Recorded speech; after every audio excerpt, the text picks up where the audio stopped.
আশা করি সবাই ভালো আছো, আর আমিও মোটামুটি ঠিকই আছি। তো গুড মর্নিং বন্ধুরা। আর আমি এখন বসে আছি বিষ্ণুপুর স্টেশনে। আমাদের এই স্টেশনে কিন্তু লিফটেরও সুবিধা রয়েছে। আমাদের ট্রেনটা হচ্ছে পুরুলিয়া হাওড়া সুপারফাস্ট এক্সপ্রেস।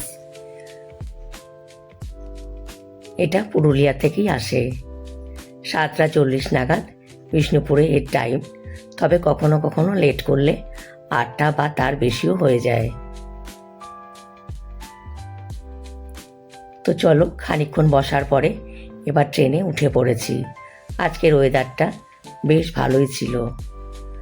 আর আমাদের এই রাস্তা দিয়ে যাওয়ার সময় অনেকখানি জায়গা কিন্তু জঙ্গল পড়ে, আর জঙ্গলটা দেখতে বেশ ভালোই লাগে। আশা করি তোমাদেরও ভালো লাগবে। এরপরে হাওড়াতে নেমে একেবারে লাঞ্চটা সেরে নিয়েছিলাম। আর এটা দেখো আজকের আমাদের লাঞ্চ মেনু।